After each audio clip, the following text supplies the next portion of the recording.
1,000 arrows shot, hundreds of yards judged, and 40 target hits means it's time for the Archers to square off in Russell County, Alabama. We're like a family, so we are always hoping that everybody does good. You can't slack up. It's very easy to just have a mistake, bump your trigger, shoot a zero. You know, we've seen it happen over and over again. You got to stay focused. You still got to run a shot routine, you know, but I'm here to play too. So I mean, I'm really thankful for leading. But at the same moment, I think any one of those guys could be right where I'm standing. Yeah, I feel pretty good, so I hope everybody's on their game. They're going to shoot good. They always do, so they're going to make it really tough. So, I mean, just have fun and good luck tomorrow. Good luck, girls.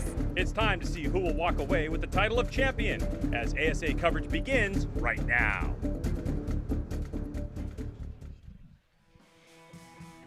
The stage is set for round 2 of 6 for the 2019 Mackenzie ASA Pro-Am Tour. It is the Black Eagle New Breed Pro-Am coming at you from Fort Mitchell, Alabama.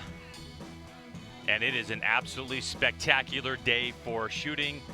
Hello everyone, I'm Greg White. Thank you so much for joining our coverage here as we kick things off with our pre-show before we get things going, before the judging starts. And you know, right here in, well, the real question is, where are we for real? Because it's Fort Benning, it's right on the East Coast time zone, the Central time zone. This place is absolutely spectacular. You can find us, of course, on the website if you want to see exactly where it is. But there are thousands of people that have arrived here to shoot, nearly 2,000 competitors shooting archery. But one of the fastest growing classes that we have here in ASA is crossbow. And here's PJ Riley with more. Hey everybody, this is PJ Riley from Competition Archery Media. We are out here at the Black Eagle New Breed Pro-Am in Russell County, Alabama, and we're out here on the crossbow range. And I'm here with Jason Wilkins, who's shooting in the known 45 class. And Jason, so you won the last tournament, yes, the Hoyt Pro-Am. Yes. So you said you just picked up crossbow a year ago. What is it that you like about shooting crossbow competitively? It's kind of frustrating, really. I mean, you know, your initial thought process is, well, it ought to, you know, how hard can it be? It's a crossbow, but I found it very challenging when I first picked it up, and then I kind of like have this mentality that I got to conquer it. I mean, it's a little harder than what it looks like. You know, you don't have no holding weight to help hold the bow up, so you have to steady. You have to hold it up, steady, and aim and fire. So it's when you're using a 6-power scope, it's dancing around some days. So would you compare it more to shooting a bow or more to a gun, or is it completely different from either? It's not. I don't know. It's kind of a combination of both. You know, you kind of got to have the mentality of how to fire a weapon, but you have to, you know the process of tuning and stuff like that with a bow as well. So, you know, something I've learned a long time ago, and it's just a good life lesson. Doesn't matter whether you're racing cars or whatever, you know, in your relationship, the more you try to control it, the worse it gets. That's great. So you're shooting the Mission Sub 1 here. What is it that you like about that crossbow? I was talking about with some guys earlier, and they're saying that it can take the abuse of regular competition, but what is it about that bow that you like? It feels good. I mean, I shoot it. It's got a pretty good trigger in it.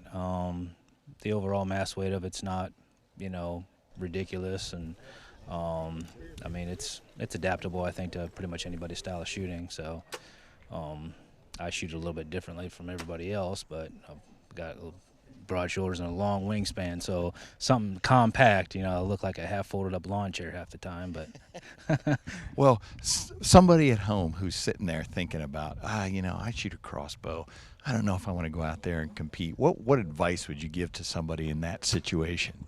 You know, coming out here, you're going to have to shoot at every one of them because everyone else is going to be. So, especially in a known distance, you know, these bows can shoot.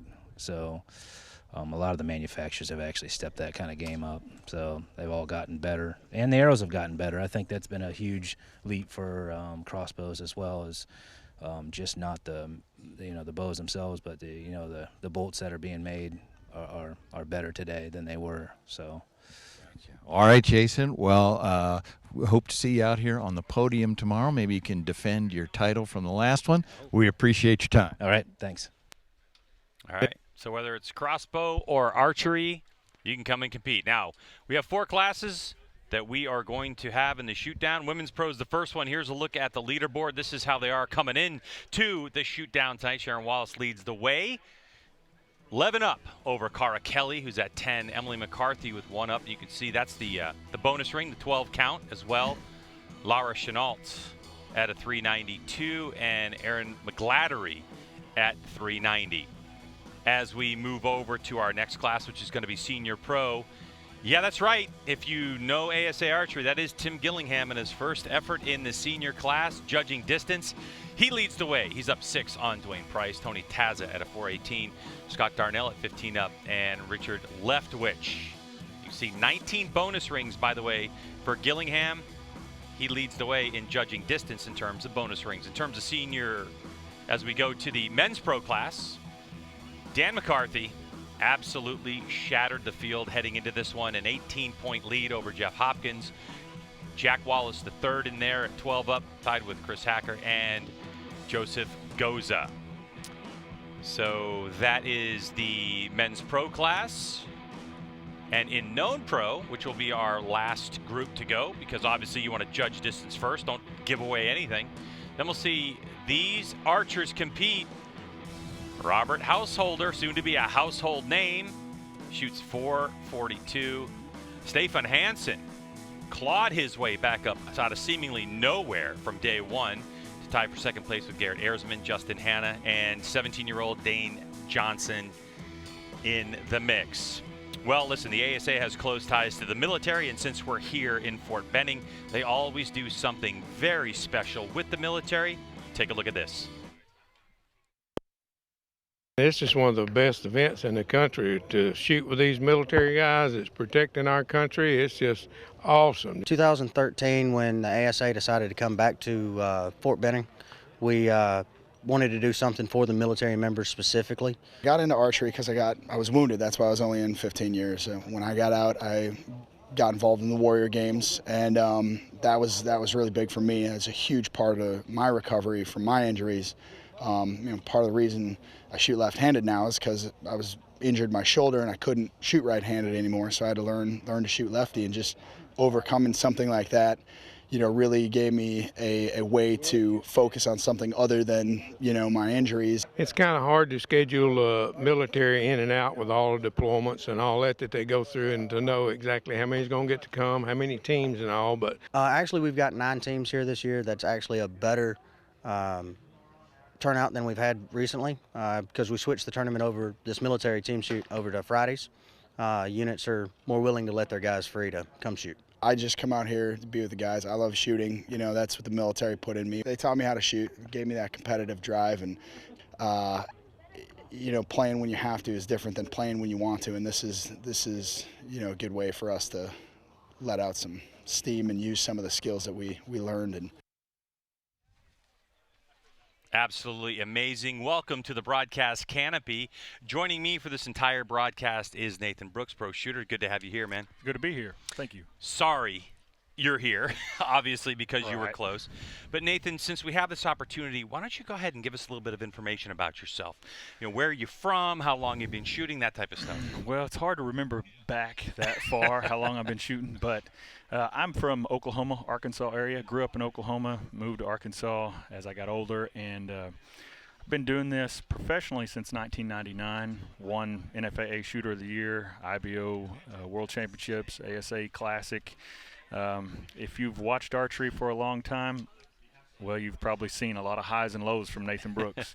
But if you do archery long enough, you're going to have that. So I feel fortunate and blessed to be able to have the success I've had. But you know what? I've learned a lot from the losses too. So you got to learn to lose if you're going to win. So that's part of this. But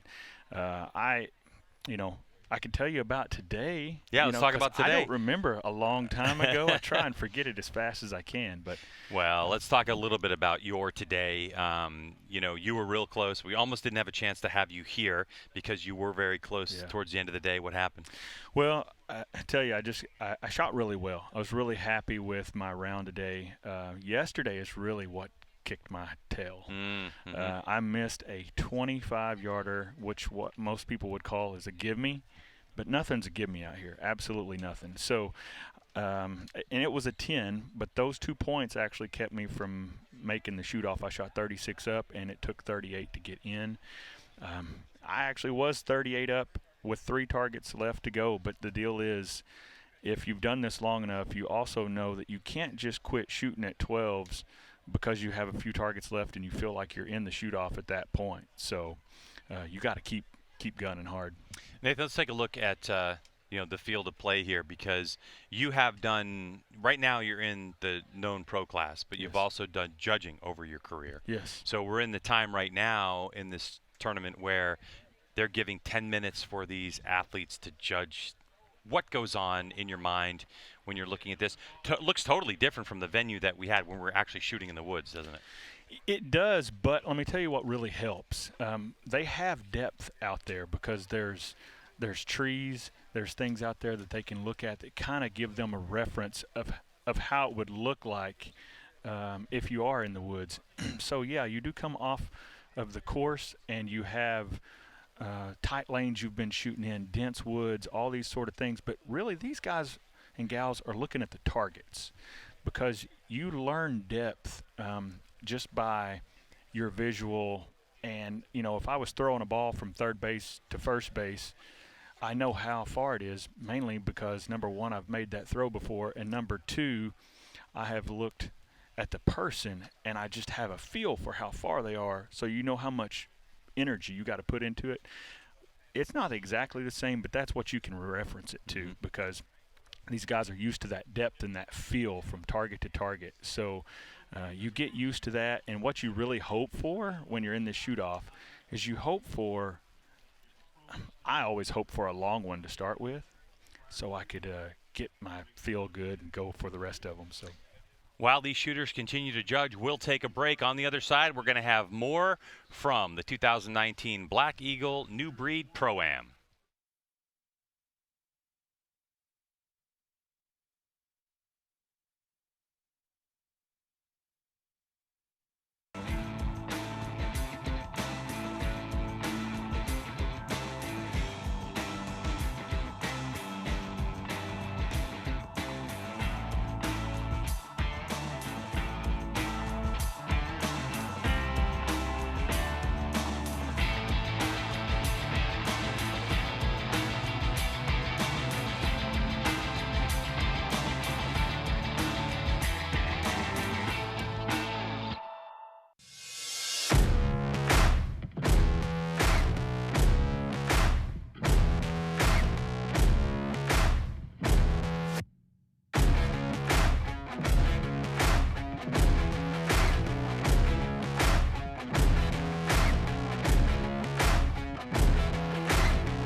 Welcome back to the 2019 Black Eagle New Breed Pro-Am at the Mackenzie ASA Pro-Am Tour.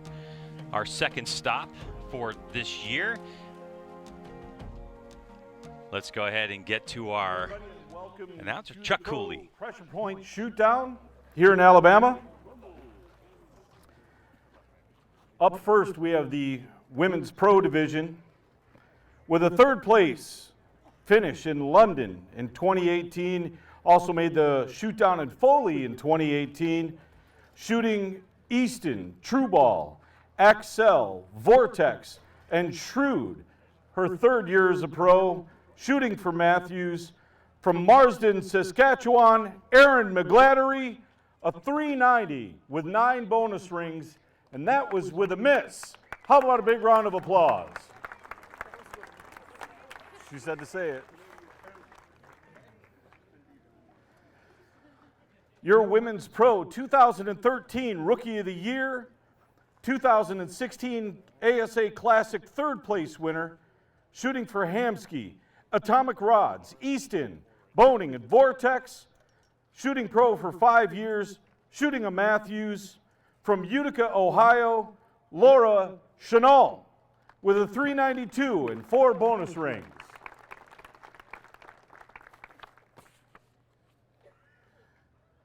Your third place Shooter of the Year in 2018 with multiple podium finishes, shooting Black Eagle, Scott Archery, CBE, Conquest, and AAE, 8 years as a pro, shooting for Matthews. From Southwest Wisconsin, Emily McCarthy with a 401 and 12 bonus rings.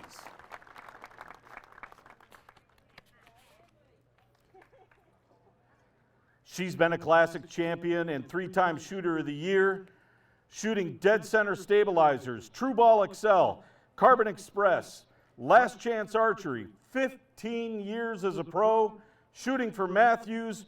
From Lapeer, Michigan, Cara Kelly with a 410 and 10 bonus rings. And your number 1 qualifier this weekend in the Women's Pro Division, a 5-time champion of Paris, Texas, your 2014 Shooter of the Year and Classic champ in 2017, a 2-time Foley champion and the Augusta 2018 champion, shooting Black Eagle, Dead Center, Stan, Hamsky, and Excel, 12 years as a pro, shooting for Matthews. From Townville, South Carolina, Sharon Wallace with a 411 and 10 bonus rings.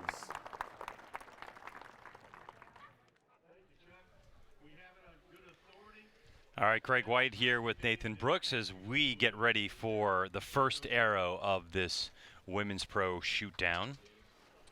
And your leader heading in by a single point, Sharon Wallace. And we have 2 shooters that made the Shootdown at our first round in Foley, Alabama. Cara Kelly finished second, Emily McCarthy third.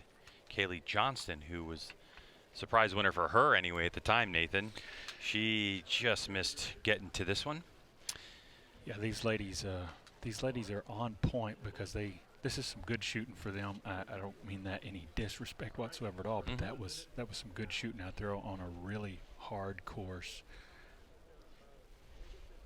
All right, so the first arrow flies upper left-hand part of your screen. You're going to have the ranking they came in. You're going to see their total, and the arrow that they shot, the value for this one will pop up. Talk more about that.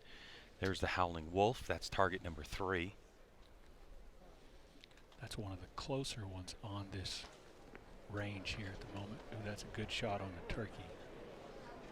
Now I'm going to have Nathan explain these rings in a moment when we're scoring, because the best thing about ASA 3D archery, in my view, is the ability that you can take risks or be conservative. So we have the first shots in.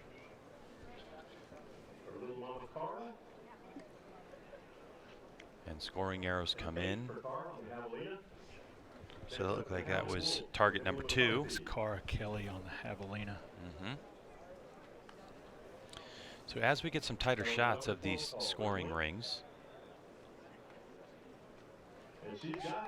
Awesome. She called upper on that. On the Howling Wolf. It's probably the best call on that because you have a little bit of definition up there to aim off of. So that would probably be the reason why she would aim at that one. That, and it also gives her a little bit of a leeway to actually miss the distance and still stay 10 underneath. So look in the middle part of your screen there. You saw those scoring rings. Let's talk a little bit about how, how 3D gets scored. As Erin McGladdery, who is who is our 5th place. You can see McGladdery with a 12. That's going to move her to 402 to within 2 of Laura Chenault at a 404. McCarthy at a 13. 18 for Kelly and 21 for Wallace. So let's talk about what they're aiming at.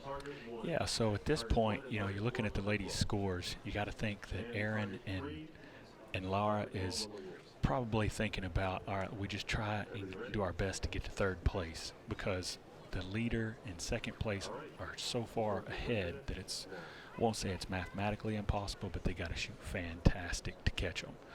So, they're going to probably be gunning pretty hard at 12s. They've got the opportunity to shoot at the 14s. But first couple targets, sometimes it's nice to just see what everybody does. Get your feet kind of firmly underneath you and make sure your distance judging is right. Ooh. That is a low arrow. Is that Emily? That was Wallace Sharon, I think, target. Right? She's going to be moving to the javelina on number 2. So you have 5 shooters, 5 targets. They rotate, so you're going to move to the right, and the shooter on target number 5 is going to rotate it back around to target number 1.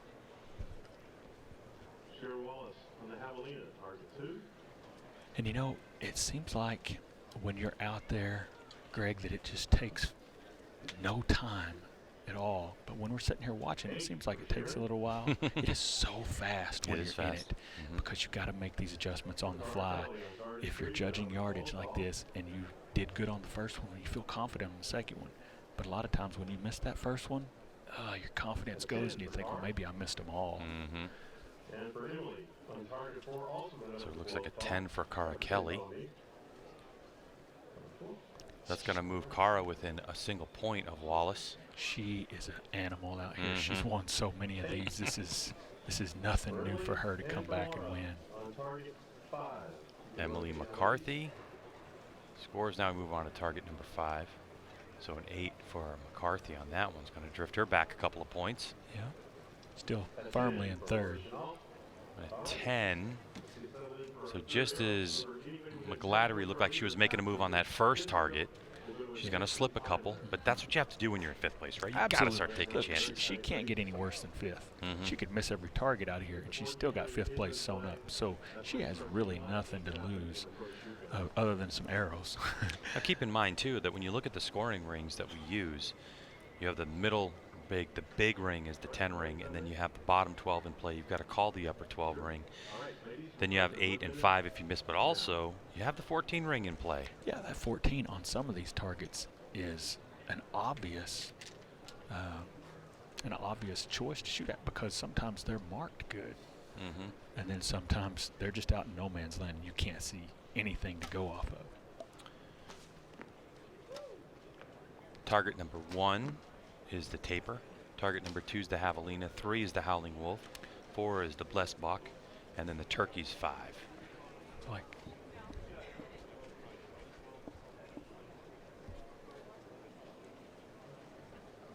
just off the 12 on that taper. All right, so the first one scored.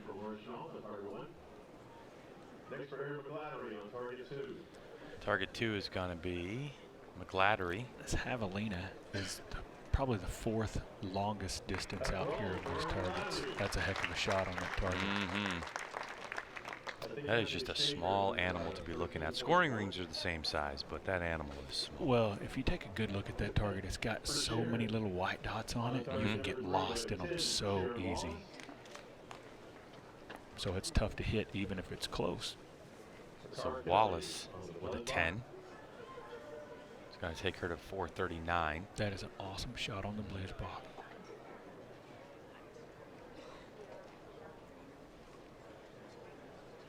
You talked about it, yeah. Oh, yeah. Absolutely. Cara is steady. As a matter of fact, she may be better in shoot-offs than she is on the range, just because she excels in this pressure. So Cara Kelly takes over the lead. So 440 for Kelly. Now Wallace slipping to 439. 431 for McCarthy. Chenault with a 424 and McGlattery. So just to change the top. For Cara Kelly, do you get conservative at this point? Well, the next shot is a turkey for her, and you know they changed that target from years ago. It used to be a real small 10 ring, and so the 12 was tiny, but now it's the same size as almost every other target. So it's really not much difference for her. She's still going to have to get one close towards the 12. She's not probably going to get crazy because she knows she's got this one and a final arrow. Your leader decides to hold off on that shot with the letdown.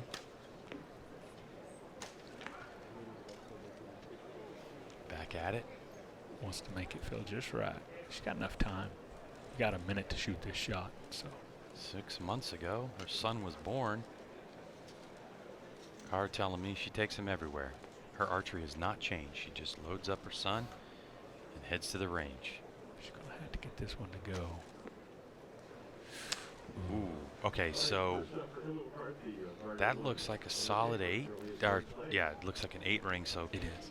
That ring is going to score the 8s if you're outside of that, because it's unknown distance, so confident in their ability to discern how far that target is down.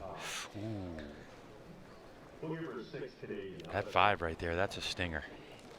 Gunning it at 14, but I agree with the shot. Just go for it. You know, with Cara, she drew the bow back. Oh, good. More than likely, that was not a yardage miscue. That was a shot miscue. Makes sense. Lead change once again. 10 points of your leader last arrow. A 6th arrow. Ma'am, in the women's pro class. Wallace, Kelly, McCarthy going at it.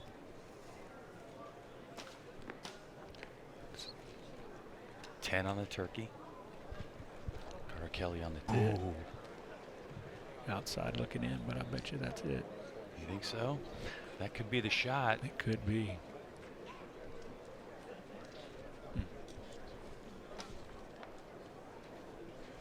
So McGlattery lets it fly there. That's an 8. So at a 427.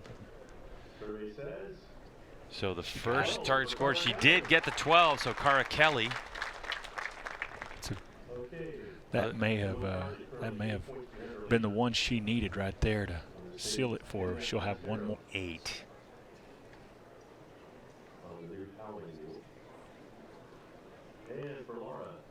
So 449. That means Emily's not going to get in.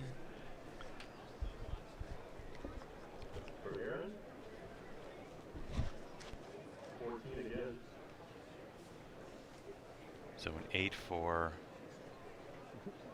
McGlattery. So that's going to move her back to second place, 1 point behind Cara Kelly. Anyone within 10 points, so she just misses that. So 5th is set, 4th is set, and 3rd. So you have McGlattery, Chenault, and McCarthy. McCarthy will be our final podium person on the podium. So now we're going to go for the title here between Wallace and Kelly, as 1 point separates those two. And this is always really interesting because the pressure's on them at that point. You know, do I shoot it at 14? Because the rings are the same size. A 12 ring and a 14 are the exact same size. So if she shoots a 10, you know, shooting at a 12 and she stays in a 10, then all Cara is going to have to do is shoot an 8 to win. Well, she can probably do that, maybe not blindfolded, but you know, she can throw an arrow down there and hit in the 8 ring. So she's going to have to shoot it at 12, and she's probably going to have to hit it. So the question is, do I shoot it at 14 and make her go all out? Right. They're going to shoot one at a time. They're going to break out the 6th target, which is the large deer. What else do you call that target? The XL? I believe that target is called the large HD. Yeah, the large HD, yeah. Hard to say without the head on it. Yeah. So again, this is just put in a random spot. Wallace and Kelly are going to get a moment or two to judge the distance of that target. Set the sights and let it fly. Yeah, this is definitely one where Sharon is going to be thinking, all right, I mean, again, she's got second soda. Yes. Myself, Mm-hmm. if I was in this position, That's what we want to know. I shoot at the 14. Really? Yeah, absolutely. Wait, if you're in second place? Yeah. You have to go for the 4. Yeah, right. Because there's no, I mean, if she misses, she still gets second place. Mm-hmm. So put all the pressure on the first place shooter. Totally get it. A 12 Mm-hmm. is a very comfortable shot for all of us to make because we're used to aiming where that 12 ring is at. But a 14 is a little bit unnerving because we're not used to aiming way back up in the high part of the animal there, where it's just not something we practice every day. So even though these ladies are professionals and they've done it thousands of times and they've prepared for this moment, it's still an interesting feeling when you're in that moment, having to aim up there and knowing that you either hit it to win or you get second place. Which, to be honest, I mean, we're all pretty happy with second, but yeah, win's a win. That win means a lot. And I know both these women want to win. Right part of your screen is Cara Kelly, your 2008 Shooter of the Year. Both women last year, Sharon Wallace on the left, Cara Kelly on the right. 2 wins for 2018 of the 7 rounds that we had apiece. Been in this situation before. You can see upper left-hand part of your screen. Wallace came in here with a 1-point advantage over Cara Kelly. Now that's reversed as we head into this final arrow of the women's pro class. And who shoots first? Sharon, because she is behind, so she gets the pleasure of putting the pressure. And you know, again, this is one of those things. It boils down. I know I would shoot it to 14, but it would only be because I'd want to put the pressure on the first place shooter. Mm-hmm. But she may be so much more comfortable aiming at a 12 that she might just aim at the 12 just for that reason, because she feels more comfortable with that hold. Interesting placement of the target, actually, by the range officials. It looks from our vantage point that they put it where the rings are actually dipped in a shadow. Mm-hmm. Yeah, there's definitely a dark shadow across that. If these girls are shooting a lot of power, they might not be able to pick. They might be able to pick up the rings, but if they're shooting low power, no lens. Ooh, did she call upper? That's a good question. That is the question. We didn't see her call upper, but we're waiting to find out here. 10. It's a 10, so she didn't call upper. So now for Cara Kelly, her strategy completely changes. All she needs to do is 10 ring to win. 10 ring to win. And I'm telling you what, that is a great feeling for Cara right now. Look at the smile. Oh yeah. She is laughing right now on the inside and outside, thinking that I've got this. There's no doubt there's no doubt in her mind that she can make this, because she's done it so many times. Cara Kelly to seal the deal.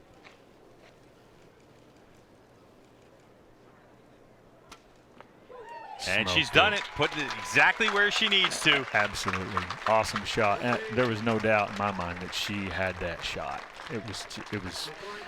That was one of those shots I've seen her make so many times that you just knew she was getting ready to win that. So Cara Kelly will walk away your 2019 Black Eagle New Breed Pro-Am champion for the women's pro class. A big hug from her competitor. And you know what, Nathan, I spend quite a bit of time while you pros shoot on the ranges, and these group of women really tight, have a lot of fun. Even when they're leading the way, they have a lot of fun. They help each other out, as a lot of competitors do in archery. And yeah, everybody would have liked to win, but also a lot of people in this crowd are happy to see Cara Kelly take that victory. Oh yeah, absolutely. All right, so as we see Cara,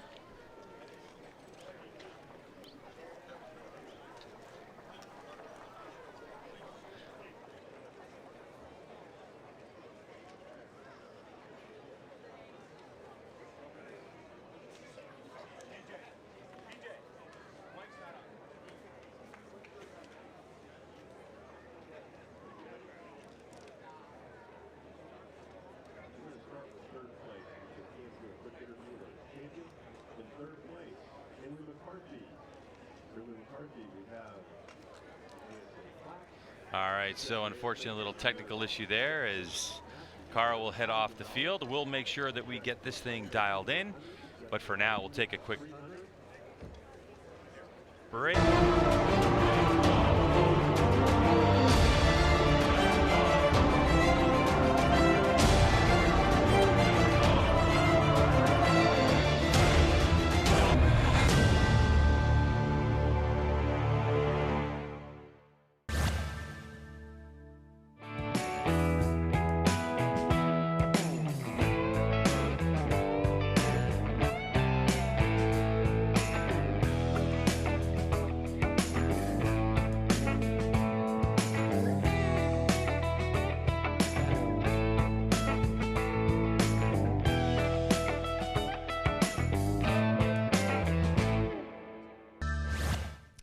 All right, let's try this again, Cara.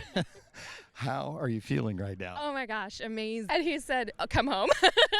Now, Cara, you were in the exact same position in Foley. Oh my gosh, like how does that happen twice in 2 tournaments? I don't even know, but Sharon shot amazing. We went back and forth all day. I don't know, I just had a fire light me up through here and hit some 12s when I needed to, and I'm bringing it home, so I'm super excited. Were you thinking about Foley on that last shot? Oh yeah, it registered and I went, okay, turn it off. You've made the shot 1,000 times. You can do it. Bring it home. So this one's for you, baby. All right, Cara Kelly, congratulations. Thank you. Thank you. A win for her. Last time she won was round 5 of last season in London, Kentucky, and now 2019 Black Eagle New Breed Pro-Am champion.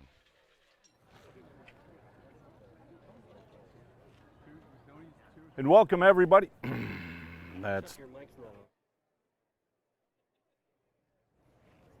Welcome everybody to the 2019 Senior Pro Shootdown.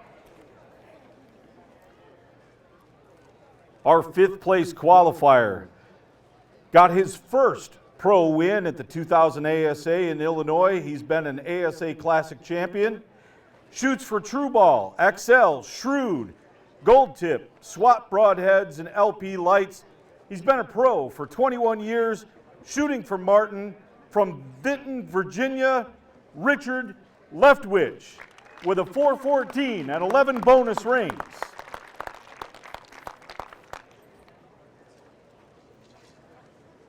Your 2018 Foley Senior Pro champion, your 2018 Metropolis Senior Pro 2nd place finisher, 2018 Kentucky Senior Pro 3rd, and Senior Pro Shooter of the Year 3rd place in 2018. Shooting AAE, Zebros, Elevation, Bowfinger, Gold Tip, XL, and GPO Optics. He's been a pro for 2 years, shooting for PSE from Bismarck, Arkansas, Scott Darnell with a 415 and 13 X's.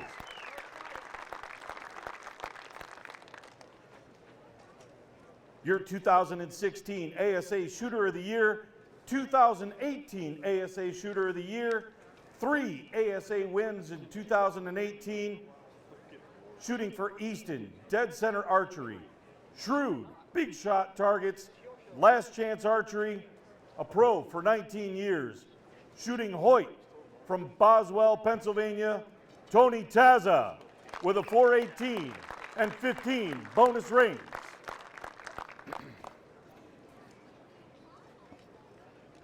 Two-time Shooter of the Year, an ASA Classic champion, several podium finishes in the ASA, shooting for True Ball, Gold Tip, Bee Stinger, Specialty Archery, and BCY, 19 years as a pro, shooting a Matthews from Greenfield, Wisconsin, Dwayne Price with a 421 and 16 bonus rings.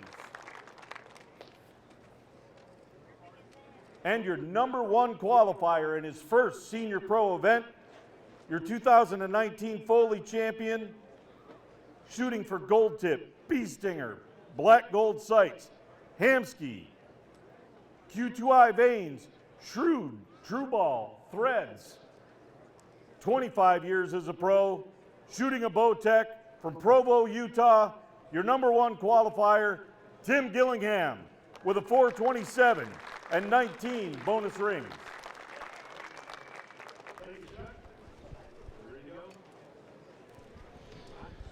Well, there's a look at newly crowned senior pro, I guess you could say, Nathan.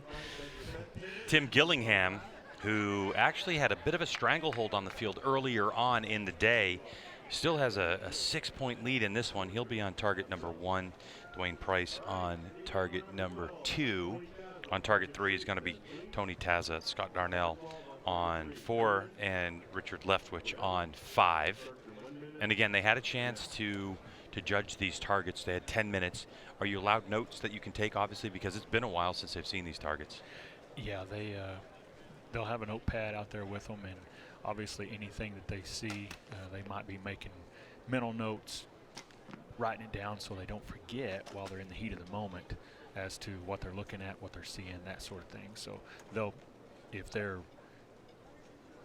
veterans at this, which all of these senior pros are, lots of knowledge and lots of experience out there, they've done all those things. So it looks like Tim on the taper is going to start off with a 10.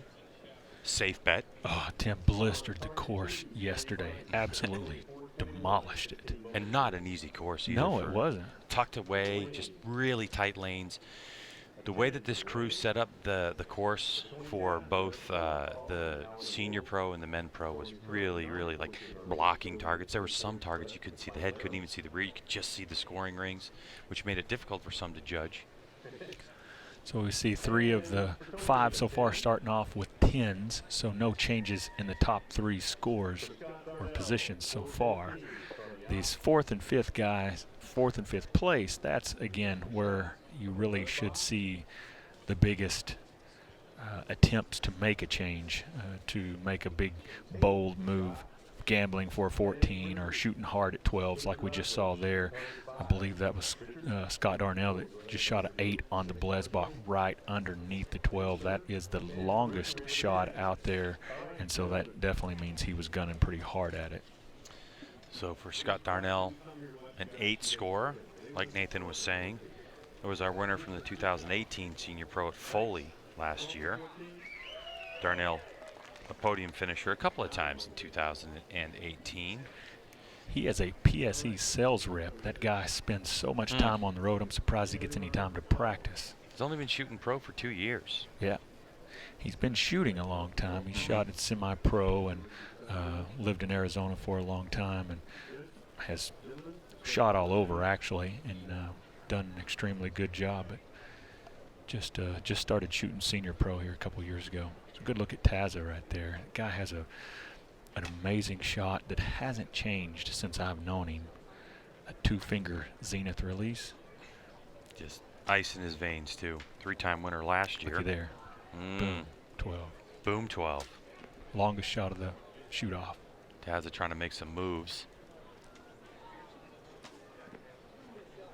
Another good one right there. That was Darnell, I believe, on the turkey.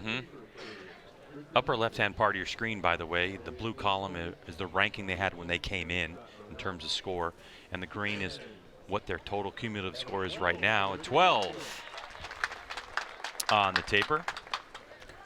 So what I'm deducing here real quick from these guys is the majority of those guys shot 10s except for Scott on the very first one. Looks to me like they're all just trying to make sure the yardages are right, and now you're going to see them gunning a lot harder at 12s because they got a better feel. You see that now? We've scored 3 12s right off the bat here. So these guys are going to let it all hang out now that they got their feet firmly underneath them with the yardage. So the first arrow is a calibration? Yeah, pretty much. To say? Yeah, you're just trying to make sure you got the numbers correct. I mean, this is a yardage judging game. It is a shooting game. But you can't hit what you don't know how far it is. I don't know if that was the proper English I just used, but we get the drift. For archers, I bet most of them get it. Another 12. That's Taza there on that blues box. That is a fantastic shot. That's long. Like I was saying, I've watched him shoot that 2-finger zenith for years. He won the Atlantic City tournament years ago, shooting the same release, I think. 4 12 scored for that second arrow of scoring. You can see that's the arrow in the gray box. So we're going to move on to our third arrow. Tim Gillingham leading the way, 449 over Price, who's got a 441, but Taza making some moves, only a single point adrift. Darnell 5 points back. Actually, Leftwich has moved up into the 4th place position, with Darnell now in 5th at a 435.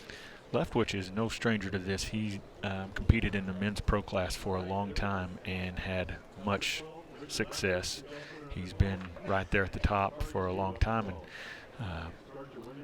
kind of, I won't say stepped away, but shot a lot less for a while, and has come back and got really heavy into it as a senior pro. Yeah, Leftwich's first pro win was back in '03 in Illinois. Yeah. An ASA event. He also won the Classic back then. Yeah, I remember all that. I was doing that then too.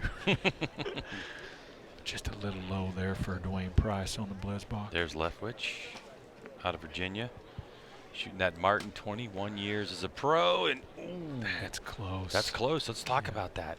You know, in 3D archery, we talk about pulling lines. Yeah. Explain that. Well, it's foam. So as the arrow hits the target, a lot of times a perfectly molded line that is placed in the target by the target manufacturer will get pulled because the arrow is close to it, and the foam rolls that line over into their arrow. So a lot of times what you think would be out actually gets pulled into the arrow, so you have to call it as in because it touches the line. First score is going to be a 10. Target number 1 there on the taper. On the taper, that should have been Scott Darnell. Now as we move on to target number 2. That is Richard's arrow. Richard Leftwich, a 10. Didn't pull that line. Nope, he was close though. Target number 3 is going to be Tim Gillingham, our current leader. That's a safety one. Yeah, you know, Tim doesn't have to get very aggressive here. Right. He's got a good lead. But he is known over the years to do that, even when he is ahead. But that is true, but you know what? He's a senior pro now. He has that wisdom and knowledge now to just lay up when I need to. Let's just see that if he does it for the entire round. It should be Dwayne Price. He's gunning hard at that thing. He was. Question is it even a 10 or possibly an 8? It's close. They're going to give it a good look. Again, just like Nathan Brooks just mentioned, is it pulling that line? They're going to give him an 8, so it didn't quite get there. No. Yeah. And you know, I don't know how far that target is because we aren't given those distances, but I'm just going to guess and say that's 50. That's you think they went all the way? It's got to be right at max. Max distance for all the pro classes is 50 yards, in case you're curious. If you're just joining us here at the 2019 Black Eagle New Breed Pro-Am, Fort Benning, Georgia, Fort Mitchell, Alabama, close to Phoenix City, Alabama. East Coast time zone in a central time zone mix. Yeah. Absolutely stunning weekend we've had so far as well in terms of weather. Yeah, it's been awesome. Little cool this morning. Yeah, little kind of hard to hold still when you're cold. But let's see, Taz there jumped up into second place with that. He sure did. With that 12 he just shot there. So you can. I'm sorry, a 10, and Dwayne shot an 8. So basically, he let Dwayne come to him. So Tim Gillingham, who you're looking at right now, leads the way with a 4.59. He's got a 9-point lead. Gillingham never ceases to amaze me with his follow-throughs and his shots. But I tell you what, he does something different than almost everyone out here does, and he shoots on command. And that's very difficult to maintain. All right, explain that. So explain what a command shooter is. Well, as you see, Scott's shooting what we call a back tension release or a hinge release, and he's just pulling on it nice and slowly until it fires, because if you yank on that release or you try and command it to go now, it won't work that way. And so what that does is that helps you not anticipate the bow firing. So Tim does it differently. He fires the shot as soon as he's comfortable with it, wherever his hole is at. So the question is, how long can he hold it before he actually fires it? Right. Because that becomes a game of anticipation. And that anticipation monkey will eat your lunch if you're not careful with it. And it's had its way with him over the years, but he has struggled with target panic in years past. But he manages through it. And for him, it's not actually panic. It's just overcoming his anxiety. And I know that may sound like, well, that's panic, but not for him, because that's always there. So got a shot at a 14 here. It's a close one. Certainly do. That is on target number 3. So that looks like it's going to be Leftwich. Oh, it was a good run at it. Yeah. And again, look at where he's at position-wise. He really needed. I mean, he had nothing to lose. I mean, yeah, he was 4th place, but the difference in 4th place and 5th place is, you know, it's 4th and 5th. A few $100, or you know, maybe $1,000. Whatever it is, it's not enough for him to say it isn't worth taking the risk to get that podium finish and get contingency money. Gillingham in with a 10 and a 10 for Dwayne Price. So Gillingham moves on pretty easily with just 10s in a pretty commanding lead. And Taza is going to jump up into second, or maintain second. Yep, so there we have 469 for Gillingham. Jump down to Taza, he's at 462. A 59 for Price, who's in 3rd. Darnell in 4th, 1 point ahead of Leftwich. And so this will probably be Scott and Richard's last arrows.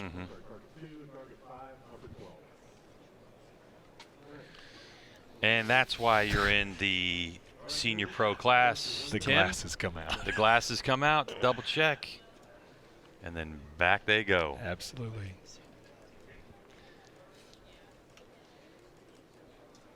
Got to be within 10 points after this arrow if you want to go to a 6th. Oh, I believe that was Taz. Yeah, it was Taz. Probably just out of the 10. So Tim is on the 5th target. This would be the turkey. Does he try to close the door here? Nope, plays it safe. That's all he needed. It's all he needed to do. Darnell going for a 14 on the close wolf. Have to. Yeah, and it's the shortest one of the shoot off here as well. So this would be Price with a 10. So as we saw, Tim Gillingham with a 10 as well. So no real movement there. But it should put Dwayne, so he's 10 points back. So with Tim's score, once it gets official, Dwayne should have an arrow. Yeah, it should be. Dwayne will get to shoot the first arrow and on the 6th final target. And then Taza and then Gillingham should be the order.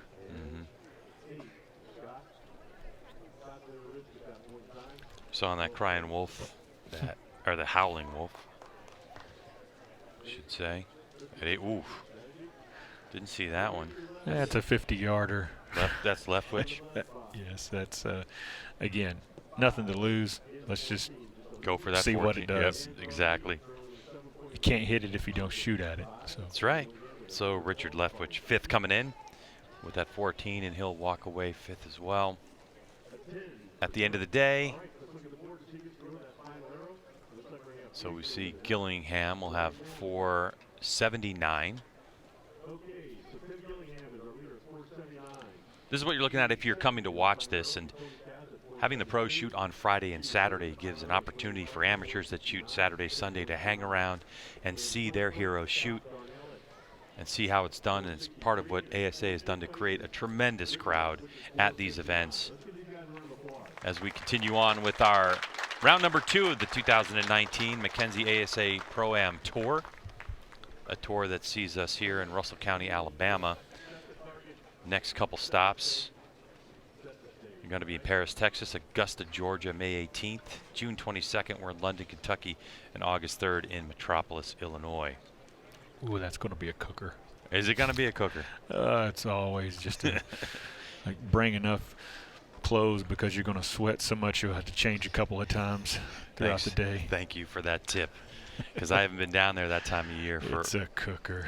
And if it rains, oh my gosh, the humidity's always brutal. Yeah, it's awful. Our sixth target that is used for exactly this purpose is going to be your large deer, the HD. They're going to just throw that out there anywhere they want. It looks like it's a very similar position. Pretty close, maybe a step or two back from where the lady shot it, but I don't know where they're placing the stake up here because we can't actually see where the shooters are at the moment. So they may have placed that in a different position, so it could be totally different. You can see that number 6 down at the bottom of Dwayne Price's feet. Now, something that is obvious to me because I'm 10 years away from the senior division. I don't know by the time I don't know by the time I get there, I'm going to have enough hair to compete because all 3 of those guys have a full head of hair, and I don't know if that's a prerequisite for that class. It's definitely something to look for when you come to an ASA event. If you want to see Dwayne Price, just look at the coif. Yes. That thing is always shining. That's a perfect shot. Isn't that? Right That's just a great one. Yeah, he's always fun to hang around with. And this group of competitors, very, very serious, but also they get along really well. Oh yeah, I've shot with all these guys at some point in time, and just recently been shooting with Tim, and he is so much fun and generous, aren't they? Like all of them, with information, with their time. Tim is, again, he goes above and beyond helping people. What that guy knows, most people, or what he's forgot, most people will never know. I always ask him if I'm stumped on something. I'll call Tim and say, hey, what do you think about this? And I promise you, he's always got an answer. And I may not agree with it, but he's got an answer for me. All right, so the running order at the moment is 479 for Gillingham. Taz at a 472, Price 10 behind at a 69. So Price will start first. This is in my opinion, this is definitely a 14 shot because, again, he's got third place wrapped up. If he hits a 14, Taza has to hit a 12, and he got it. Wow! He got it. Nails that 14. Now, see, that puts the pressure on Taza. Taza can't just shoot a 10 and beat him. Confirmation, a shake of the hand by Dan McCarthy, who leads the way in Open Pro, who's coming up next. He's got an 18-point, McCarthy does, in that one. Thumbs up all across the board. It's a great shot. No question on that one. Oh, either. no, it just smoked it. Smoked it. Little hunting bow that he's using, by the way, too. I saw that. It's not like a big target bow or whatever. Dwayne typically shoots the smaller hunting bows really well. Been doing that for a long time now. So 483, the benchmark. That's the high score on the board for Taza. If he shoots a 10, that's an 82. That's third place. That's right. That's what I'm saying. He put the pressure on him, so now he's got to shoot a 12 to beat Dwayne. Now, Taza probably doesn't have any illusion here of beating Tim, but he knows he's got to have that 12. He's probably shooting at that because it's easier to aim. Heck wow, no. Come on. What do I know? Looky there, 14. He wasn't settling for third. Nope. And you know, another thing there might have happened. When Dwayne shot the target, it put a hole in it. And it's a good aiming mark. And if there's not any good aiming marks on the 12, hey, the 12 and the 14 are the same size. So if you're going to hit one, you can hit the other one. And then there's this guy. Yeah, Big Timmy.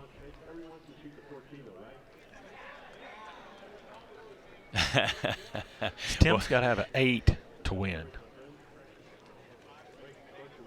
So he can't just shoot at the 14 just for the fun of it. No, but you just got to go for the safety. Absolutely. Go for the safety, go for the middle. This is a center 10 shot for Tim.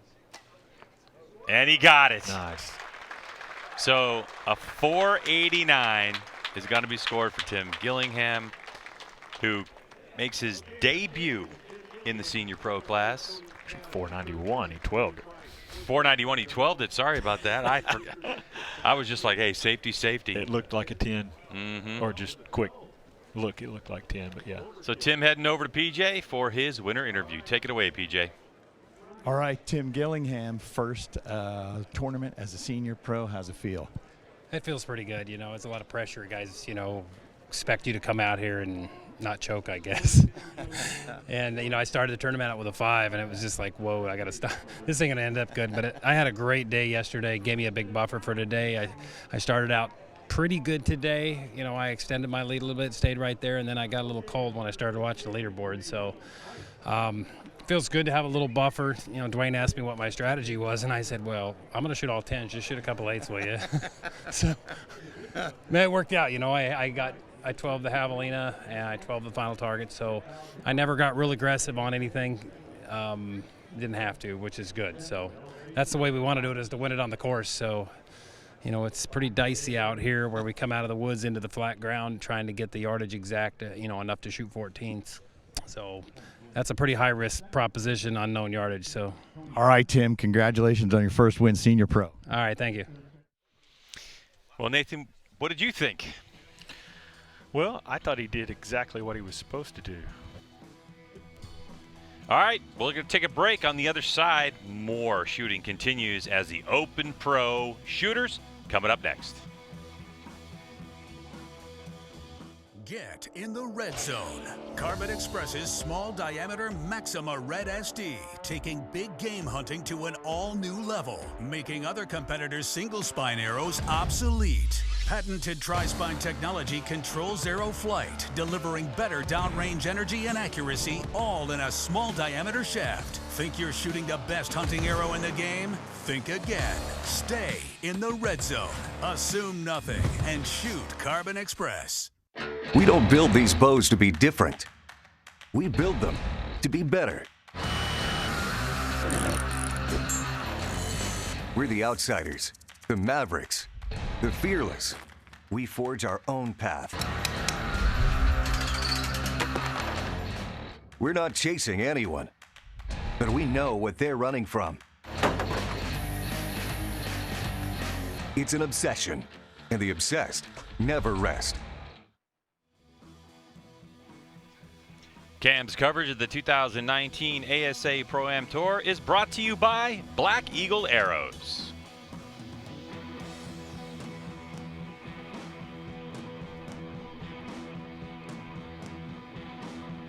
Back here at the field of play, where Tim Gillingham is enjoying the top step of the podium, as the stage is now set for our third match of the day.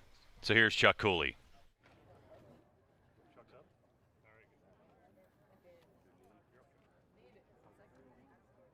Welcome to the Open Pro Shoot-Off. You guys are going to get excited about this. These resumes are quite impressive. We're going to start off with a 5-time ASA Shooter of the Year as a Fingers champion and more than 30 ASA wins as a Fingers champion. Is a winner in the Texas Metropolis event. Also shooting for Black Eagle, Conquest, Scott, CBE, and Shrewd. A pro for 23 years, shooting for Matthews. From Henniger, Alabama, Joseph Goza with a 412 and 10 bonus rings. Finishing second at the ASA Classic last year with multiple shoot-down appearances, from shooting from Scott, CBE, Easton, Gelco Outdoors, Shrewd, and Feather Vision. As a pro for 14 years, shooting for Matthews. From Van Buren, Arkansas, Chris Hacker with a 412 and 12 bonus rings.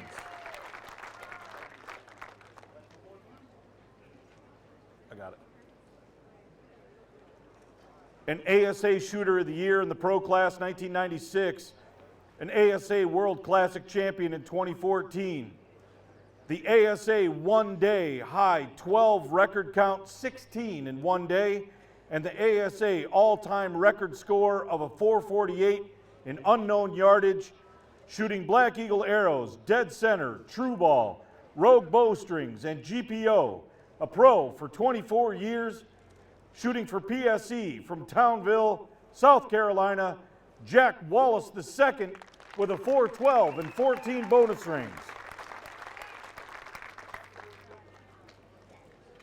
A 10-time world champion, a 10-time Shooter of the Year, 7 consecutive in a row, 66 national titles, shooting for True Ball, XL, Realtree, Black Eagle Arrows, BCY, Threads, SWAT Broadheads, and Conquest Stabilizers, a pro for 26 years.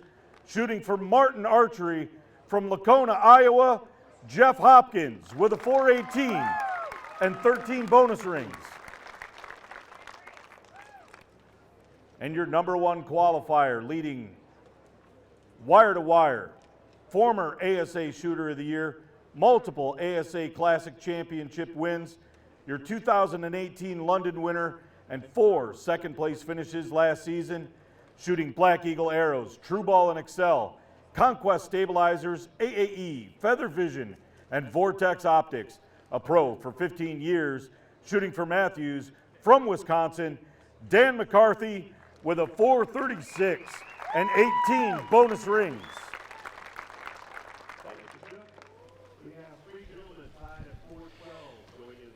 So there you go. Now you know more about the shooters, where they're from, and how deep their resumes are.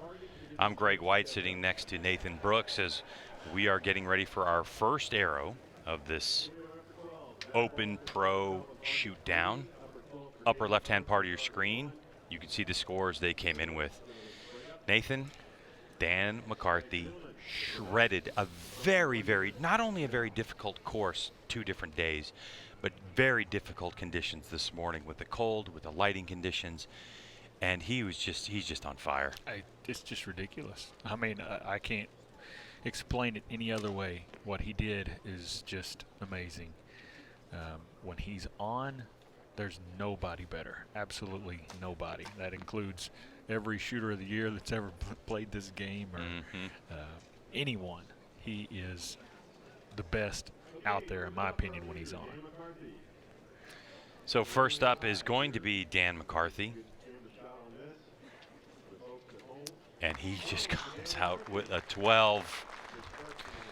Well, that's typical Dan. Yeah. I'm telling you, I've shot against this guy for years, back when 14s were in play on the actual course, and I've watched him have a huge lead and continue to shoot for 14s because he simply said, that's what I came to do. On the Javelina, Hopkins.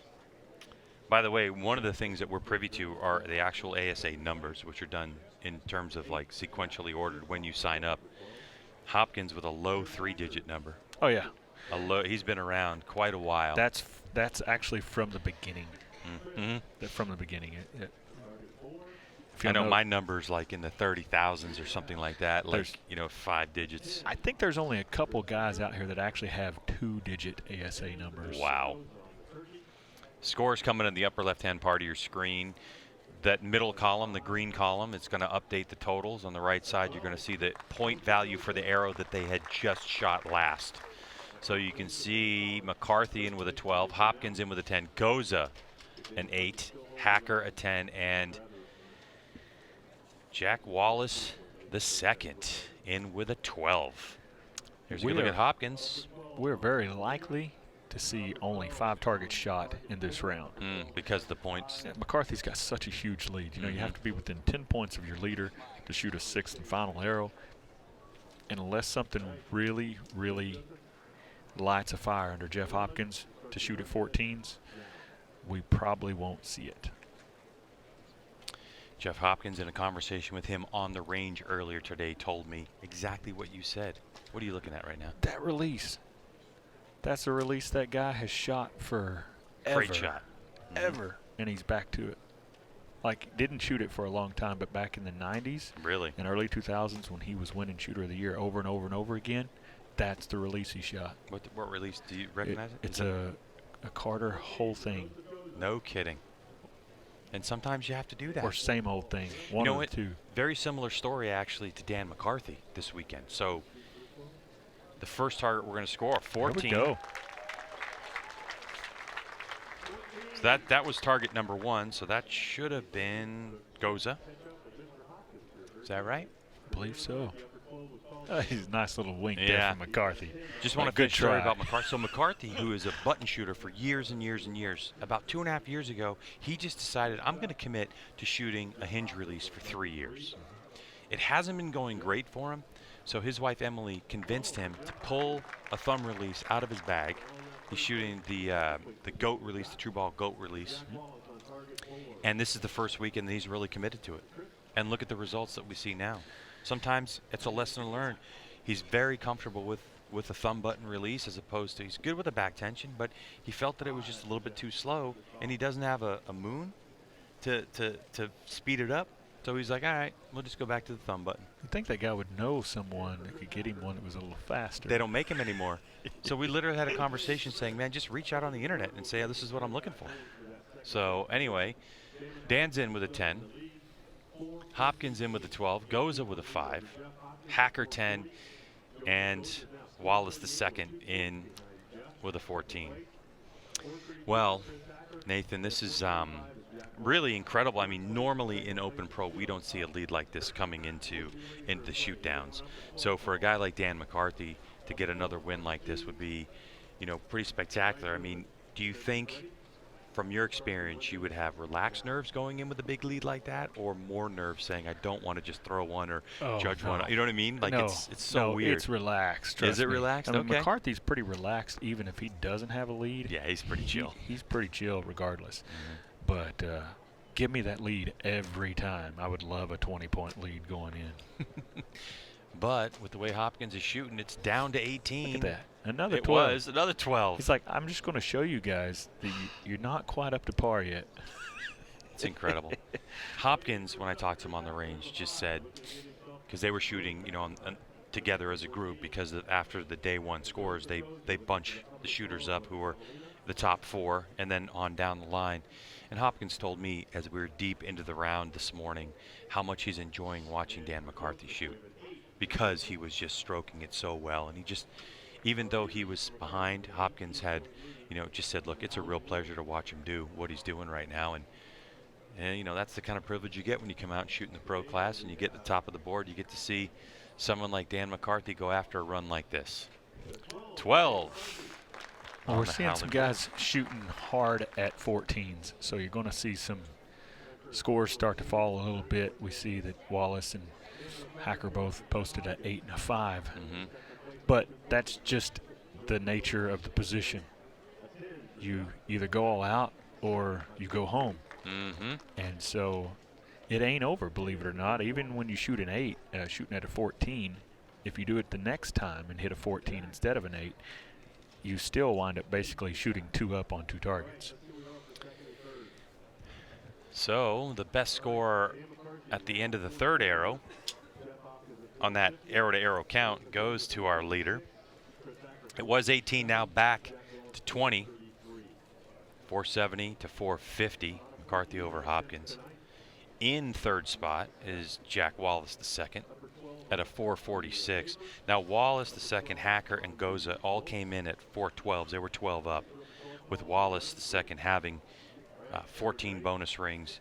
Hacker had 12 and Goza had 10, and that usually just kind of, I mean, it's the same score, it just sets the order. Bonus rings don't really come into play when we're at this shoot down. Hopkins, who's now back in this class. Yes, I love it too. I don't know if he called that upper 12 or not, but he definitely hit it. We see Jack shooting at the 14 on the taper. It's like he just fell low. Jack's gunning for second place now. And Cool, Calm, and Collected just drilled one in the middle. He's got to glass that one. Like center like IPO. You know, he was probably trying to shoot for a 12 and just said, can't believe it, I missed it. I'm going to say no. I'm going to say he was shooting at that IBO ring, and he was going to confirm that he hit the IBO ring because he'd be upset if he hadn't. I got you. You know better than me. Ooh, that's a good one. Good run into got it. 14. Pulled that line, right? So we talked about earlier. Absolutely.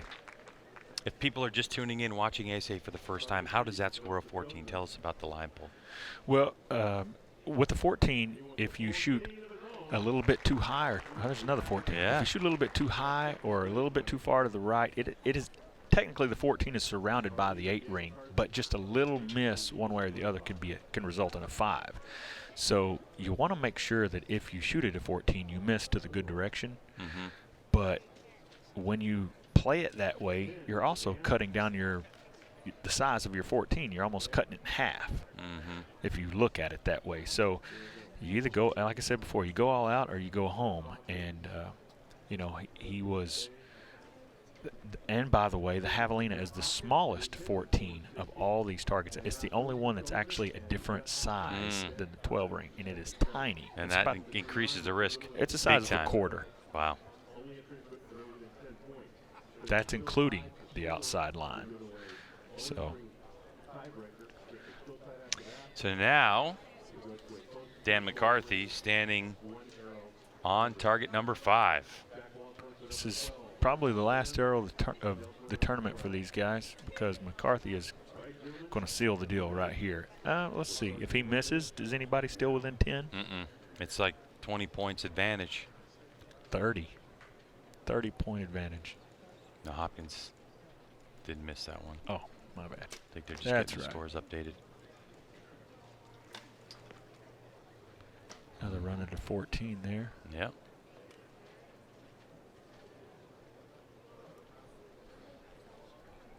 Let me tell you something that is interesting about this that we just see from here. Boom. You just look at there's your winner. Absolutely. Dan McCarthy just won. Great performance. No surprise. No surprise. Great performance. Tim Gillingham said it. He kind of felt like he won it out on the course. And that's exactly what Dan McCarthy did coming in. Congratulations from his wife. The long drive down here in their tightly packed Prius. We play a little game when we're driving up and down the road. Me and my wife do. There's Dan and Emily. Every little Prius we see. So we'll see how these scores shake up in terms of how the finishing order. It looks like Hopkins is going to be in a comfortable second spot. A little bit of redemption from Foley when Hopkins missed a target altogether. Yeah. It's so good to see Hopkins out here shooting with the Men's Open Pro again, because the guy's actually had some accidents. Recently hanging a deer stand and fell and hurt himself, and had to get healthy again. Shot senior pro last year and finally said, you know what, I feel healthy again. I want to give it another shot. And here he is, 2 tournaments in a row. He's made the shoot off. It's pretty amazing. And he's such a nice guy. Yeah. Yeah, he helps me out a lot on the range. He gives me all kinds of information about the course, how it plays out. And he was one that told me for sure the course today, the conditions were more difficult than the actual targets that were set up. So big round of applause go out to Dan McCarthy, who's going to wrap this one up. So it looks like we have is that a tie for second place for Hopkins and Goza? Then you're going to have Hacker and Wallace, the second, in 5th spot.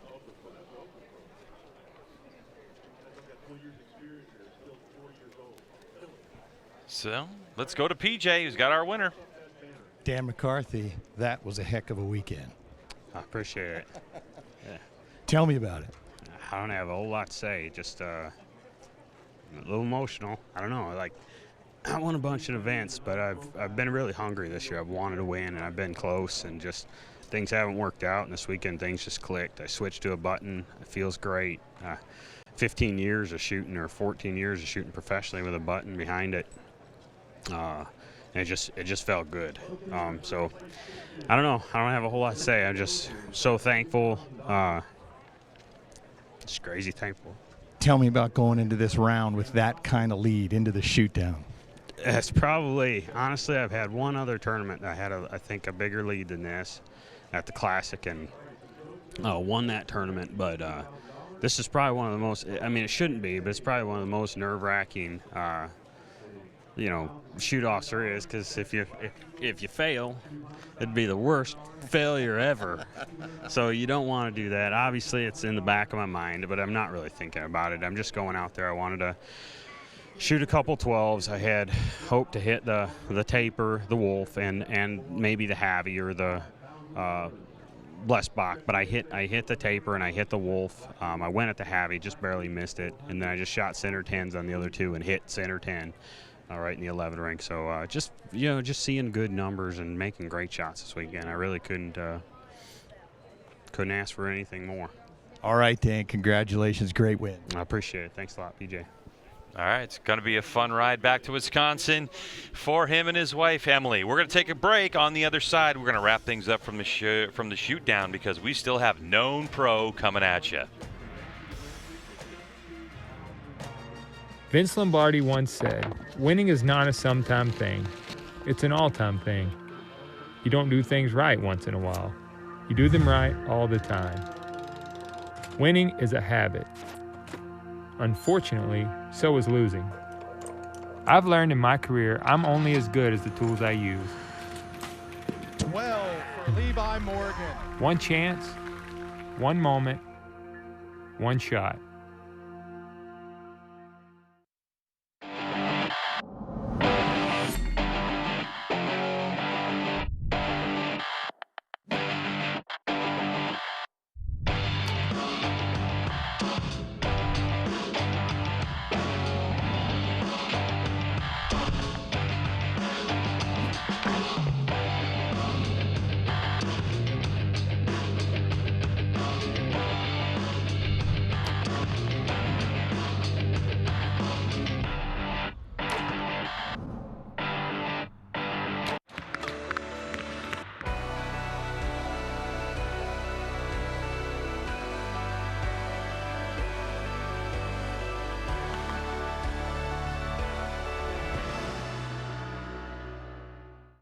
Get in the red zone. Carbon Express's small diameter Maxima Red SD, taking big game hunting to an all-new level, making other competitors' single spine arrows obsolete. Patented tri-spine technology controls arrow flight, delivering better downrange energy and accuracy, all in a small diameter shaft. Think you're shooting the best hunting arrow in the game? Think again. Stay in the red zone. Assume nothing and shoot Carbon Express. Cam's coverage of the 2019 Mackenzie ASA Pro-Am Tour is brought to you by Vortex Optics.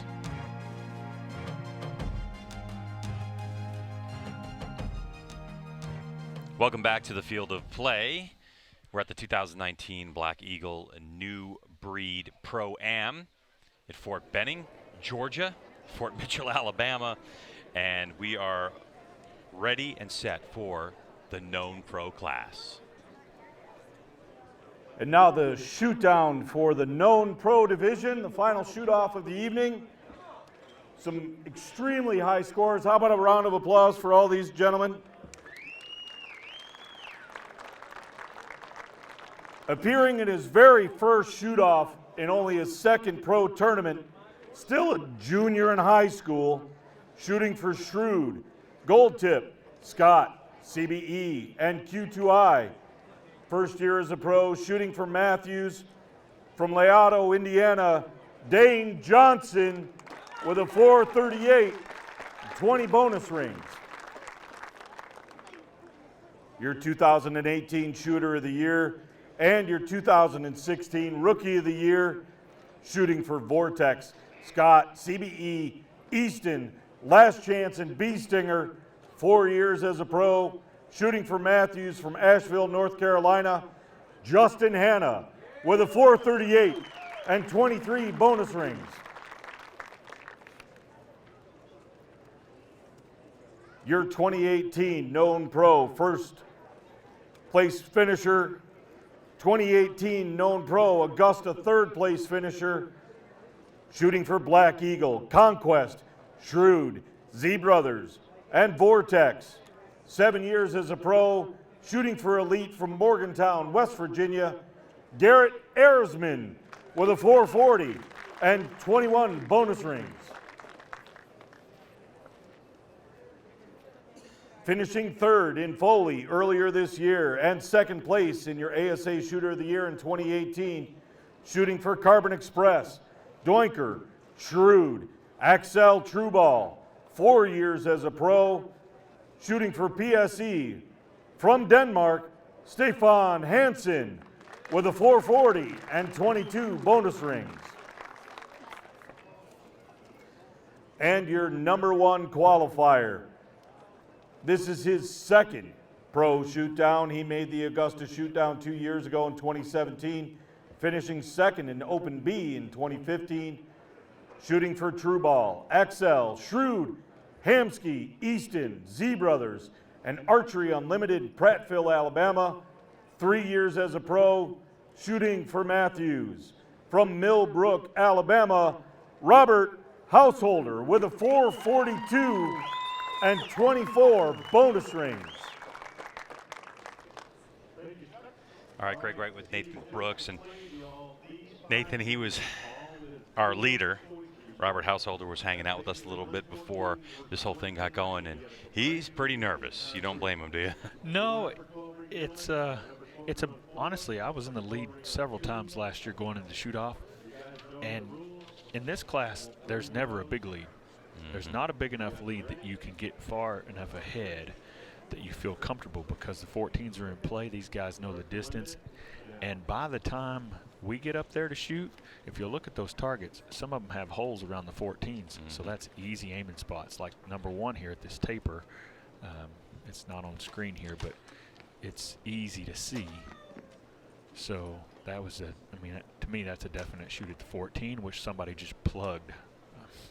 Looking over here to the side, I can see that. A 10 scored. All right, so we're going to go to our first scoring target, which is going to be the taper. After all, arrows in there, an 8. Oh, thought it was a 14 from where our position was. It was in the hole there, so it looked like it was good to me. That was Robert, who obviously I've been in that position before. You feel like because it's a short target, oh, another 8. Another 8. You feel like it's a short target, so I got to get this one. But it's your first target, first arrow you've shot, so you feel cold too. So another 8 scored. So it looks like just a big pile of nerves across the shooting line at the moment. So far, It'll be Dane Johnson there for a center 10. More than likely, that's probably what he was shooting at. He might have been shooting at the top part of the 12. 17-year-old junior in high school, Dane Johnson, in his first year as pro. Multiple podium winner, team winner in Argentina a couple of years ago as a young archer, and making his big moves up to the pro class. His second shoot as a pro, and he's making it. Was he like 6'6"? He's a big boy. He's a big boy. Yeah, really nice guy.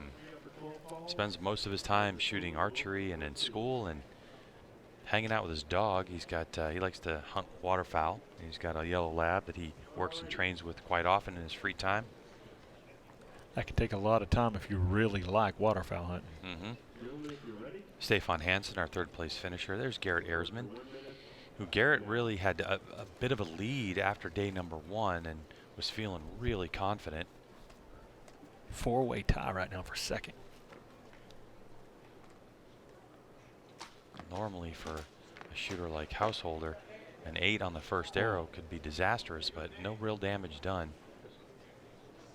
Stefan Hansen. Looks like an 8. Nope. Obviously, I'm not seeing it very well from this vantage point, but that is a 14 for Stefan, and I know that he's definitely feeling good about that one.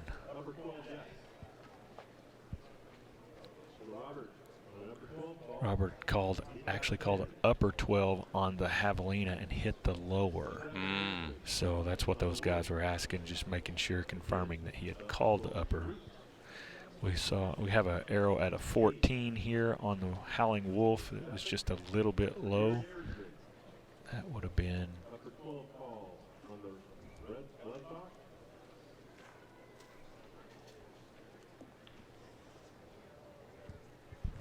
Let's see, that would have been second arrow, so it looked like...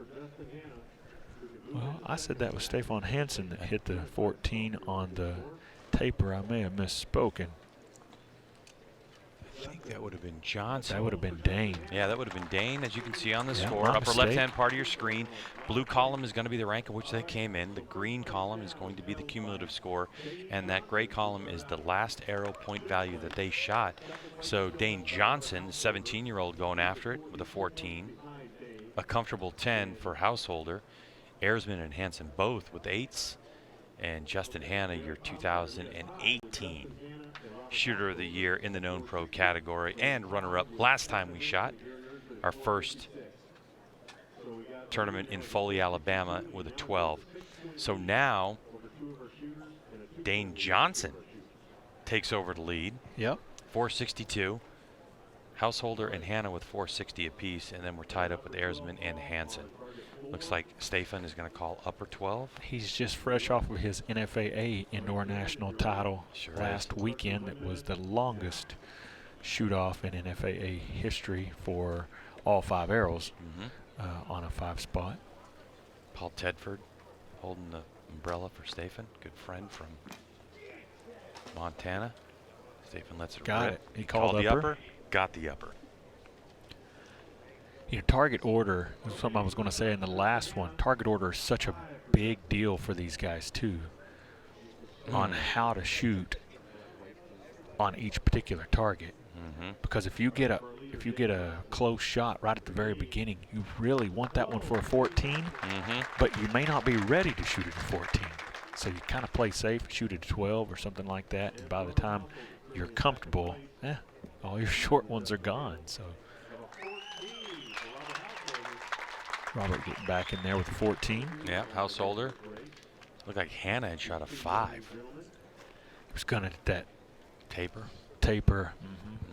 Just a little bit left is what it looked like. So Hannah with a big slip in the standings with that 5. Those are hard to overcome in this class. Because not going to be many mistakes unless shooting at 14s. So Garrett Erzman. So it looks like we have a tie at the top. Householder and Johnson. 474 apiece. Then we have Erzman and Hansen at 468. And Hannah slips to a 465 and holds on to 5th spot, that final spot, guaranteed 5th. There's a look at the 25-year-old, recently married, about 5 months, to his wife Elizabeth. Works in the archery shop that sponsors him, Archery Unlimited. Gets to handle bows often. He comes in early morning, gets to shoot in the range in the evening as well, so throws a lot of arrows downrange. And he gets quickly. Good solid shot right there. And he called an upper. Good follow through. Garrett Erzman getting aggressive with the 14. Looks good. Erzman an archery since birth. His dad owns a shop in West Virginia. Ooh, that looked close. I'm gonna say it was a 10. Okay. Yep. Got a 10.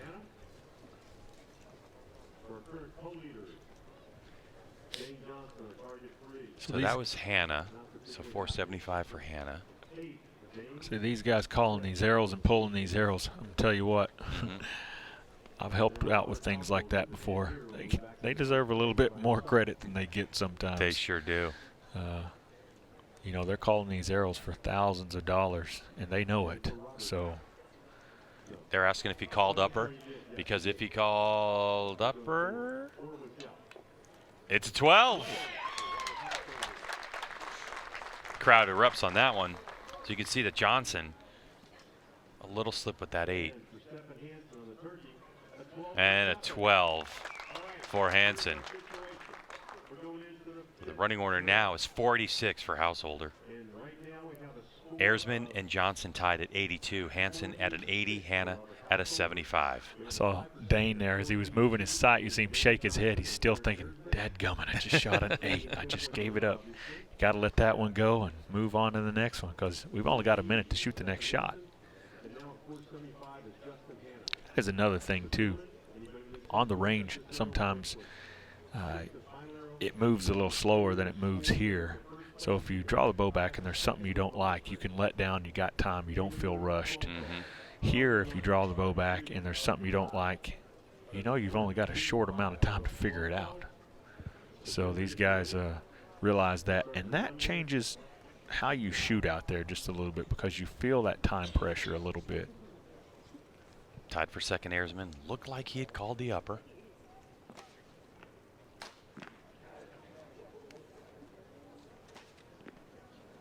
Nice steady hold. Nice follow through. Just under it. Got a 14 called on the taper. So Stefan Hansen with a 14.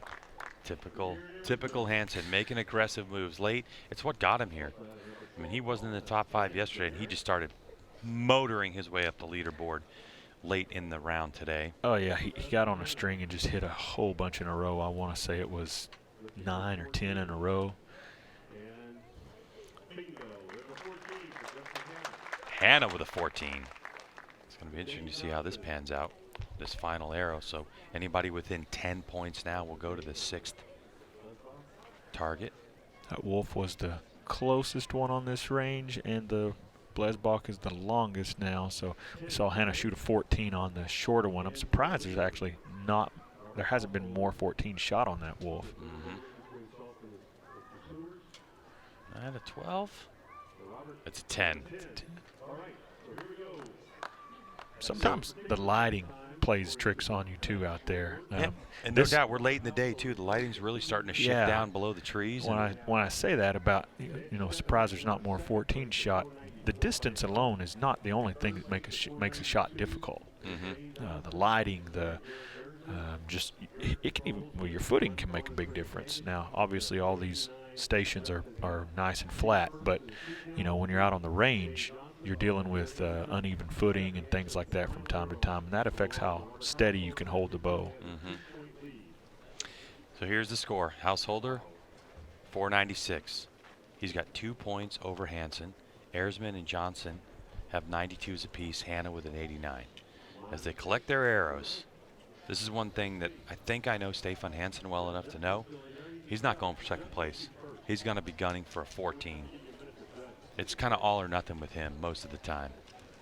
So Householder, now they're going to go one at a time, so he's going to know, he's going to be able, this is the benefit of leading into this. Tell us about how this works. Absolutely. So the last place individual going into the 6th and final arrow gets to shoot first, and then progressively up to your leader. So these guys have to make decisions. All right, what do I want to do here? I mean, as Justin is contemplating this is a simple move for him. You shoot it to 14 because he's 3 points behind second place. So that ensures that if he hits the 14, that Johnson and Erzman will have to have at least a 12 to pass him. So, and being this is a known yardage division, you see him cranking that deer back there pretty good ways for this last shot. But what that does for Robert is Robert will know what scoring ring he has to hit when it comes his turn. So like you said, Stefan is usually not here to get second place. But at the same time, you want to be smart enough with the decision you make to be comfortable in making the shot too, because like I said before, a lot of times if you're uncomfortable shooting at a 14 but you're comfortable shooting at a 12, well, your likelihood of hitting a 12 is better just because it's easier to aim. And so you can see this target has actually been shot just a little bit, and it's got a hole up there on the high right side of the 14, looks like about 2 o'clock on the target. So that will actually help these guys because they got a marker. Now, I don't know from their vantage point if they can actually see this really good, but from here I can see that spot. And he North Carolina's smoked it. Justin Hannah drilled it. Absolutely smoked it. So he did whatever he could do, and now the chips will fall where they fall. It did not take him long to make up his mind what he was doing. So just shoot it. 5:03 the score to beat. Here's Dane Johnson out of Indiana. So at 10, he's still 1 point behind. At 12, he's 1 point ahead of Justin, which will mean that Garrett will also have to shoot a 12 to tie Dane. He's in a funny position. Myself, I'd probably just shoot it at 12. For the simple fact, personally, I aim a little bit better at 12s than I do at 14s, and I would try and beat Justin by 1 point. And I know you're thinking, well, are you trying to win? I don't think he's going to catch Robert. He's too far away. 17-year-old high school junior. His first shoot-off. His final arrow. And he got it. Wow. Awesome. Are you serious right now? He just smoked it. That is. Well. Interesting target placement, though, as you're looking at it. They had an option to move it a little closer and put it in that shadow, but they brought it out there in that sunlight. You think that's helping them see that 14? Oh, well, you know, if we're sitting right here, every once in a while I'll get a view of the target down there, and I can see it from here. I mean, not the actual rings, but I can see the hole. Mm-hmm. So that's definitely a helpful thing for them right now. So we're getting words somewhere around the 47-yard mark. Yeah, that's a good poke at that target. Sure is. This shooter right here, first ASA known pro victory 2018. It's 14 or nothing here. Ooh. Just over it. I've seen Garrett shoot a lot. Didn't look completely confident when that shot broke. So a good effort from Ayresman, and that is going to be a 5 for him. So that'll take him to 97. Boy, that's going to make him go home and practice. Mm-hmm. Not that he can't shoot that shot, but he's going to want it that much more for the next one. Especially after the lead on day one. And he and I had a conversation about it. The key to this game is having 2 good days. Oh, got to have 2 good days. Oh, and not just good. They got to be great. They got to be great. They got to be great. And Garrett, to his standard, had a decent day, but he knew it wasn't good enough really to give him any type of comfort, any type of buffer heading into this deal.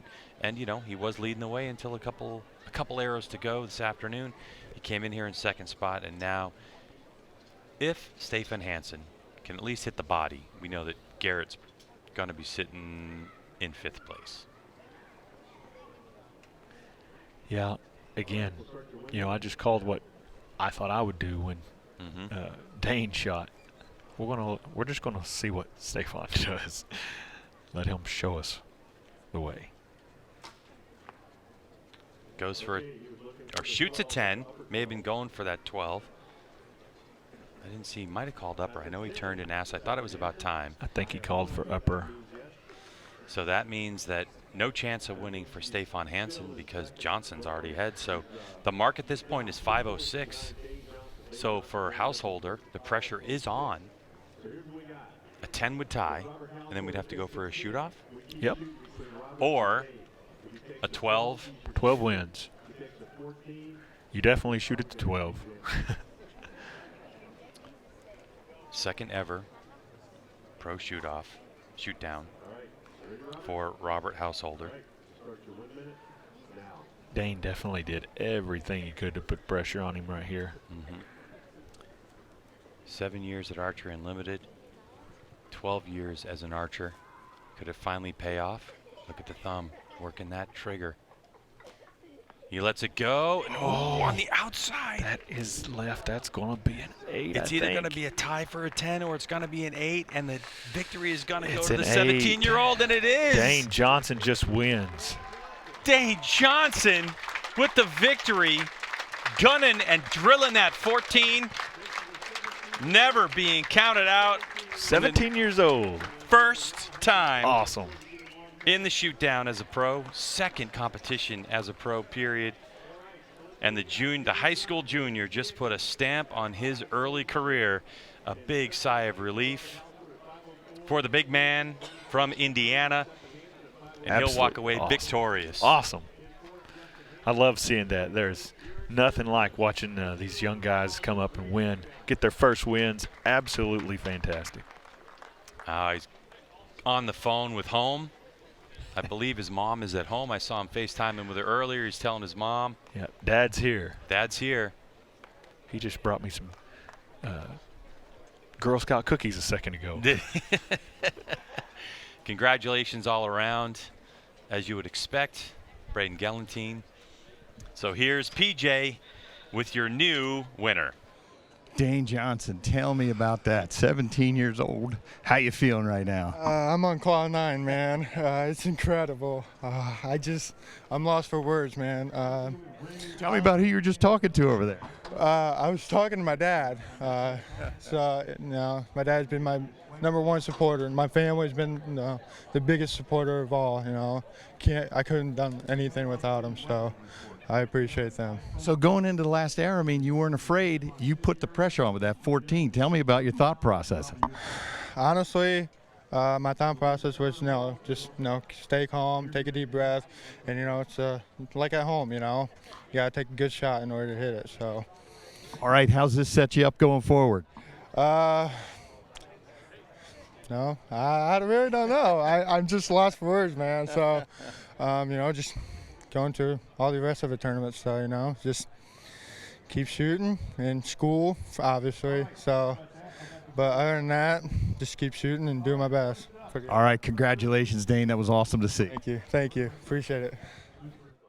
All right, learn the name Dane Johnson, your 2019 Black Eagle New Breed Pro-Am known pro winner. We'll take a break. We're going to wrap things up on the other side. Don't go anywhere. All right, second.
Cam's coverage of the 2019 Mackenzie ASA Pro-Am Tour is brought to you by Hoyt Archery.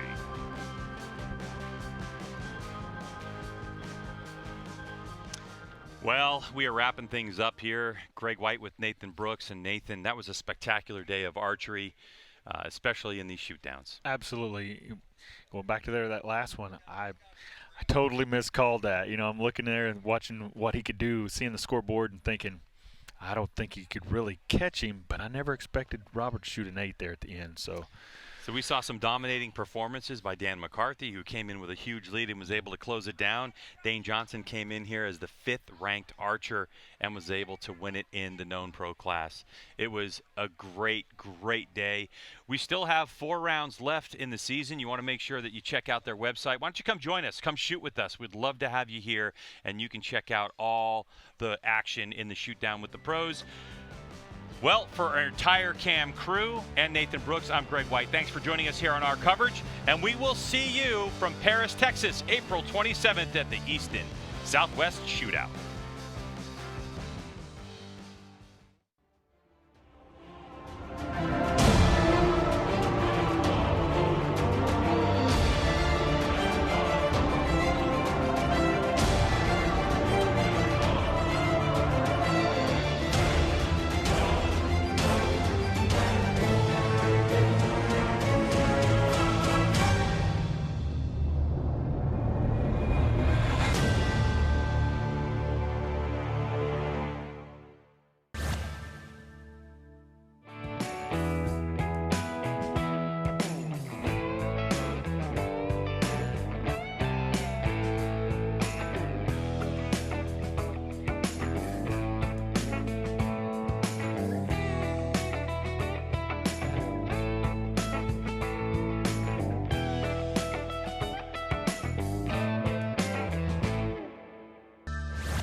Get in the red zone. Carbon Express's small diameter Maxima Red SD, taking big game hunting to an all-new level, making other competitors' single spine arrows obsolete. Patented tri-spine technology controls arrow flight, delivering better downrange energy and accuracy, all in a small diameter shaft. Think you're shooting the best hunting arrow in the game? Think again. Stay in the red zone. Assume nothing and shoot Carbon Express. We don't build these bows to be different. We build them to be better.